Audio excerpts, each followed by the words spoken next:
ओवैसी के घर पर होगा कब्जा, खुल गया एआईएमआई प्रमुख का राज, वफ का विरोध करना पड़ा भारी, अमित शाह ने दिए जांच के आदेश।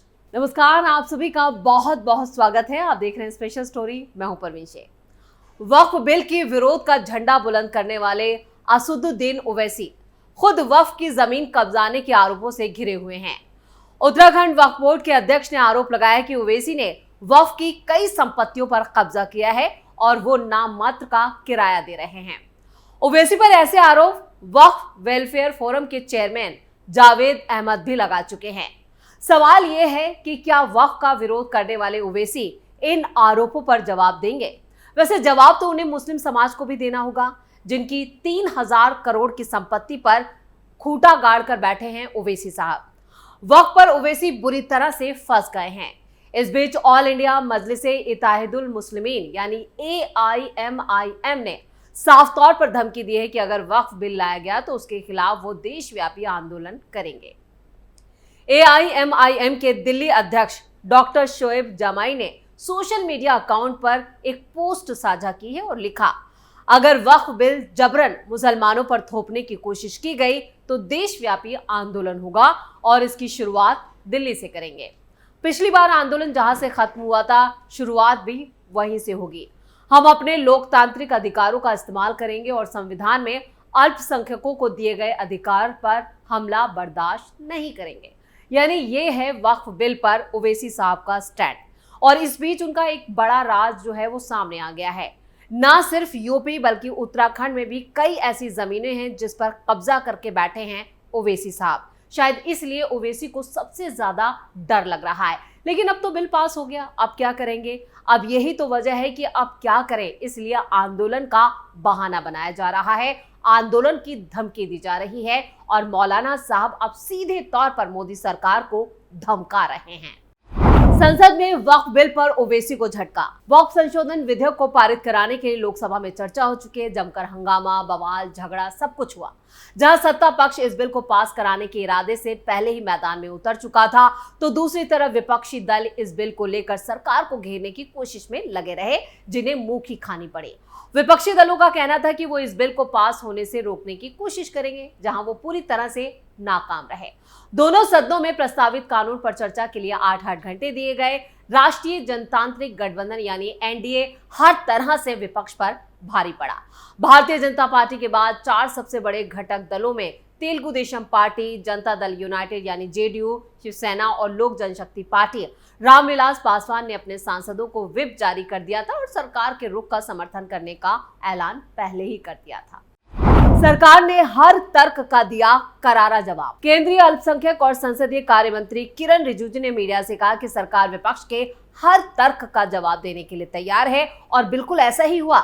यहाँ पर विपक्ष के हर सवाल का सदन में जवाब दिया गया और पूरी तैयारी के साथ आई थी सरकार। इससे पहले लोकसभा अध्यक्ष ओम बिरला की अध्यक्षता में सदन की कार्य मंत्रणा समिति यानी बीएसी की भी एक बड़ी मीटिंग हुई थी, जिसमें बिल पर 8 घंटे की चर्चा के लिए सहमति बनी, जिसे सदन की भावना के अनुरूप और भी बढ़ाया जा सकता है। बैठक में बिल को लेकर सत्ता पक्ष और विपक्ष के बीच तीखी तकरार के शुरुआती संकेत तब दिखाई दिए जब विपक्षी गठबंधन इंडी अलायंस के सदस्यों ने बैठक से वॉकआउट कर दिया और सरकार पर उसकी आवाज दबाने का आरोप लगाया, जो बार बार विपक्ष करता आया है। हालांकि इस मुद्दे पर गतिरोध में कोई खास फर्क नहीं पड़ा, क्योंकि लोकसभा में सत्ता पर एनडीए के पक्ष में संख्या बल है। नंबर गेम में पीएम मोदी ने विपक्ष को चारों खाने चित कर दिया।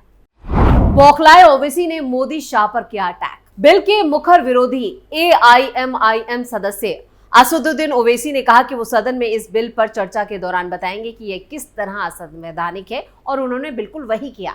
उन्होंने आरोप ये भी लगाया कि बिल मुसलमानों के धार्मिक अधिकारों पर नियंत्रण यानी कंट्रोल के मकसद से लाया जा रहा है। यही बात उन्होंने सदन में भी दोहराई और जेडीयू और टीडीपी जैसे बीजेपी के सहयोगी दलों को उन्होंने कहा वो सबक सिखाएंगे। लोकसभा में 542 सदस्यों के एनडीए के उसमें से 293 सांसद हैं और बीजेपी कई मौकों पर कुछ निर्दलीय सदस्यों का समर्थन हासिल करने में भी कामयाब रही है, जो इस बार भी इस बिल को लेकर दिखाई दिया। पिछले साल बिल पेश करते समय सरकार ने इसे दोनों सदनों की संयुक्त समिति को भेजा यानी जेपीसी को, और समिति ने रिपोर्ट पेश किए जाने के बाद उसकी सिफारिश के आधार पर केंद्रीय मंत्रिमंडल ने मूल विधेयक में कुछ बदलावों को मंजूरी दी और जो बैठक हुई, कार्य मंत्रणा कमेटी की जो बैठक हुई, उसमें भी विपक्ष ने बिल पर चर्चा के लिए 12 घंटे का वक्त देने की मांग की, जबकि सरकार ने कम समय रखने पर जोर दिया क्योंकि और भी विधायी कामकाज निपटाए जा सके। वहीं सहारनपुर से कांग्रेस के लोकसभा सांसद ने लोकसभा में वक्फ बिल पेश होने से पहले ही एक बड़ा बयान दिया था। उन्होंने कहा था, अब कोई उम्मीद नहीं बची है, मुसलमानों पर इससे बड़ा कोई जुल्म नहीं है।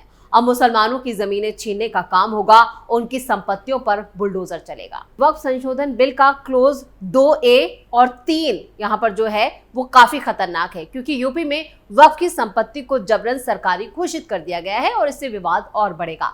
सरकार जिस क्लोज को समाधान बता रही है वही सबसे ज्यादा खतरनाक है। तो मुस्लिम सांसद इमरान मसूद और ओवैसी के बयानों से साफ है कि इन दोनों ने यहाँ पर लंबे वक्त से वक्फ की जमीनों पर, गरीबों के नाम पर करोड़ों की जमीनों पर कब्जा कर रखा है, जो अब इनसे छीनने जा रही है। इसलिए ये सभी मुस्लिम सांसद वक्फ बिल में हुए बदलावों से सबसे ज्यादा परेशान हैं और इमरान मसूद की शक्ल देखकर तो यही कहा जा सकता है कि वो बस रोने ही वाले हैं। रोनी सूरत लेकर उन्होंने ये बयान दे दिया। उन्होंने कहा कि ये मुसलमानों पर जुल्म है। इस बीच कई मुस्लिम संगठन ऐसे भी हैं जो इस बिल का समर्थन कर रहे हैं। वक्फ बिल के समर्थन में उतरे भारतीय सूफी फाउंडेशन के राष्ट्रीय अध्यक्ष सूफी कशिश वारसी ने बिल को लेकर बड़ी बात कही। कशिश वारसी ने बिल का विरोध कर रहे all India Muslim personal law board और जमीयत जैसे संगठनों का विरोध किया। उन्होंने AIMIM के सांसद असदुद्दीन ओवैसी को लेकर कहा कि ये लोग वक्फ माफिया हैं, इनके विरोध के पीछे जरूर कोई गहरा राज है। जिन्होंने गरीब मुसलमानों का हक मारा है, ऐसे लोगों के जेल जाने का वक्त आ चुका है। वारसी ने आगे कहा, जो बिल का विरोध कर रहे हैं वो तब अच्छे लगते जब उन्होंने वक्फ की जमीनों पर हुए कब्जों को मुक्त कराया होता। वक्फ माफियाओं ने गरीब मुसलमानों के लिए कहीं पर भी मकान नहीं बनाया, इसके अलावा स्कूल, हॉस्पिटल भी नहीं बनाए। वक्फ माफियाओं ने बोर्ड की जमीनों को बेच दिया। वक्फ बोर्ड ने अब तक अपनी जेब भरने के सिवाय अब तक कोई काम नहीं किया। अगर वक्फ बोर्ड जमीनों को कब्जा मुक्त कराकर उनके लिए कुछ काम कराता तो ज्यादा अच्छा लगता। वारसी ने ओवैसी पर हमला करते हुए कहा कि उन्होंने आज तक वक्फ की जमीनों पर या तो कब्जा किया है या उनको बेच दिया है। जो लोग विरोध कर रहे हैं उसके पीछे जरूर कोई गहरा राज है। सूफी संगठन के अध्यक्ष ने यह भी कहा कि मैं वक्फ बिल का स्वागत करता हूं, वही सरकार से अपील करता हूं कि वक्फ बिल पारित होने के बाद मुस्लिमों के लिए काम हो। गरीब मुसलमानों के लिए हॉस्पिटल और स्कूल बनने चाहिए। गरीब मुसलमानों को उनका हक मिले, इसके लिए हम बिल का स्वागत करते हैं। मुस्लिम संगठनों के अलावा विपक्ष भी वक्फ बिल का पुरजोर विरोध इधर कर रहा है। इस बिल से कई मुस्लिम बुरी तरह से नाराज हैं और वक्फ बिल में ऐसे कौन से बदलाव हैं जिनसे मुस्लिम नाराज है। चलिए, जिसका मुस्लिम समुदाय विरोध कर रहे हैं वो भी हम आपको बता देते हैं कि आखिर वो इतना नाखुश क्यों है। प्रॉपर्टी पर फंसा पेच। वक्फ बिल के तहत नया कानून लागू होने के बाद अगर वक्फ बोर्ड की संपत्ति रजिस्टर नहीं है तो 6 महीने बाद वक्फ इसे लेकर कोर्ट नहीं जा सकता।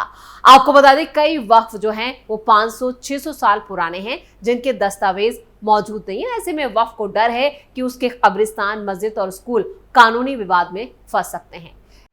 लिमिटेशन एक्ट ने बढ़ाई मुश्किल। वक्फ बिल धारा 107 हटाने और वक्फ बोर्ड को लिमिटेशन एक्ट 1963 के दायरे में लाने का प्रावधान करता है। ऐसे में अगर किसी ने 12 साल या उससे अधिक समय तक वक्फ की संपत्ति पर कब्जा किया तो लिमिटेशन एक्ट के कारण वक्फ इस संदर्भ में कानूनी मदद नहीं ले सकेगा।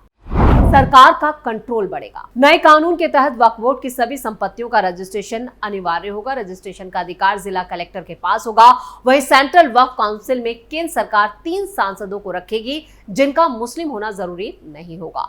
गैर मुसलमानों की एंट्री। नए कानून के तहत वक्फ बोर्ड परिषद में 2 महिलाओं और 2 गैर मुसलमानों का होना कंपलसरी है। साथ ही वक्फ को सिर्फ वही मुस्लिम संपत्ति दान कर सकते हैं जो कम से कम 5 साल से इस्लाम का पालन कर रहे हैं।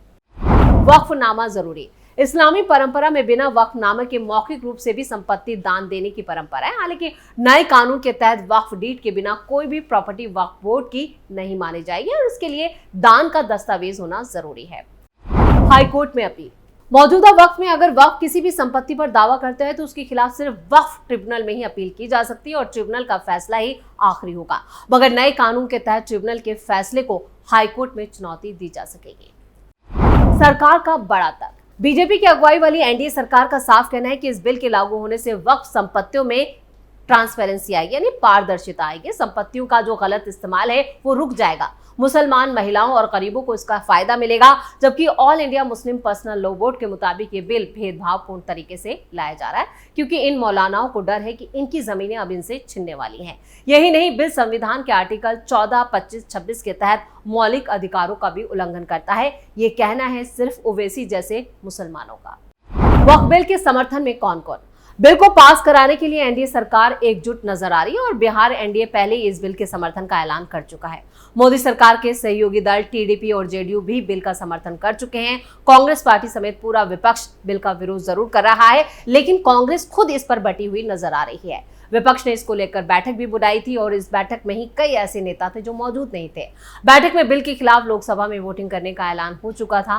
कांग्रेस और यहाँ पर एनडीए में जैसे RJD, TMC, DMK, AIMIM, Samajwadi party, all India Muslim personal law board इसका विरोध जरूर कर रहे हैं, लेकिन इस विरोध का कोई खास असर नहीं होने वाला है। लोकसभा में एनडीए सरकार के पास यहाँ पर सांसदों का पूरा बहुमत है, यानी 293 सांसद हैं। वहीं विपक्ष यानी इंडी गठबंधन के पास लोकसभा में सिर्फ 233 सांसद हैं। वक्फ बिल को लोकसभा में पेश किया जा चुका है और बिल पास होना लगभग तय माना जा रहा है। संख्या बल के हिसाब से भी यहाँ पर नजर डालें तो मोदी सरकार की राहें लोकसभा में पूरी तरह से आसान है और ये बिल पास होकर रहेगा और कानून की शक्ल अख्तियार करेगा। अब चाहे मौलाना गैंग कितना भी चीखता चिल्लाता रहे, लेकिन इससे कोई फर्क नहीं पड़ने वाला। राज्यसभा में भी यहाँ पर मोदी सरकार ने अपनी तैयारी पूरी कर ली है और जो संख्या बल है उसे जुटा लिया गया है, यानी ये बिल वहां भी पास हो जाएगा।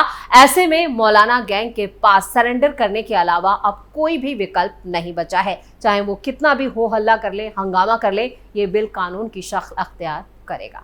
इसी के साथ स्पेशल स्टोरी में इतना ही। वीडियो कैसा लगा कमेंट करके अपनी राय जरूर दें।